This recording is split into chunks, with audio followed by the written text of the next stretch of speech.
Right, Will, Yeah. so the Queen was a big fan of the Nintendo Wii, is that right? Yeah, she really got into it. It was this point of time where everybody had a Nintendo Wii. It was a bit like Trivial Pursuit. Everybody got one in the cupboard. Prince William got one for Christmas one year. The Queen saw him playing it. And apparently she actually got quite hooked on it and quite enjoyed playing Wii Sports and bowling with him. And there's all sorts of stories about the Queen and technology over the years.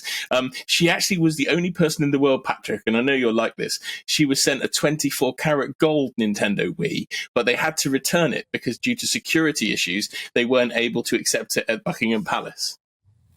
Right, OK, so the Queen was sent a 24 karat gold Nintendo Wii, which she was sadly unable to use because of security concerns. That's right. I mean, that's incredible. It did make me laugh, actually, Will. Sorry, a quick digression here. The Queen did a Christmas speech, as she always did so well, and those absolute plonkers and numpties online that were like, oh, my gosh, she did it in front of a gold piano. It's like, she's the Queen, right? She's not going to have live, laugh, love on her wall in an IKEA sofa, is she, for goodness sake? You know, of course she's got a gold piano. I want my Queen to have a gold piano. But anyway, Will, so the Queen did manage to embrace technology other than the Nintendo Wii. She was a proficient Zoomer, wasn't she, as well?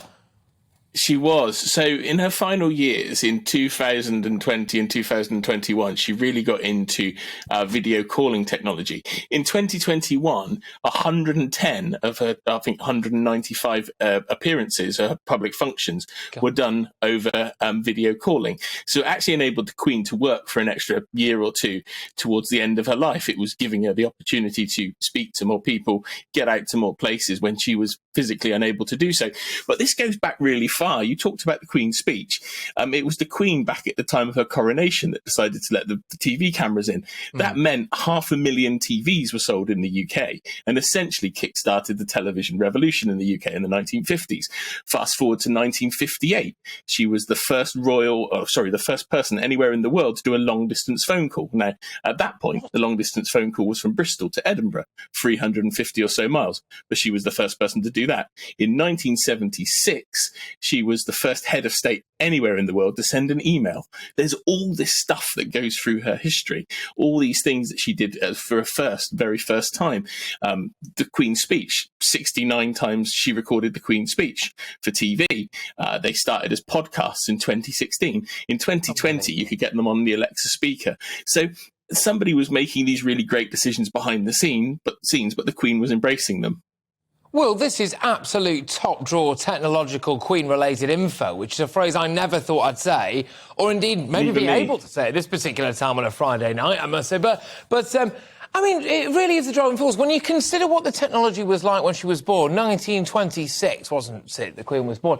When you consider the world that she came into and the world of technology when she left, part of me, I must say, makes the mind boggle about what technology will be available to us on the... Well, if I very much doubt I will make it to 96 years old, Will, but let's just say I do. I mean, it's incredible.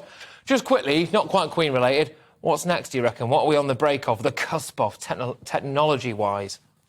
We're getting really close to battery technology improving to the extent that we can have foldable devices. So you'll literally be able to fold up your screen like it's a piece of paper. I think in the next year or so, the whole idea of augmented reality and wearing a pair of glasses or something to enhance your vision with computer visuals and stuff is coming into more and more into effect. And then in a couple of years' time, you've got tech companies suggesting we might get rid of the screens completely and just do it on contact lenses instead. So all of this sort of stuff's coming through. And then you've got driverless cars and everything else. So it's going to be a really exciting 10 or 15 years.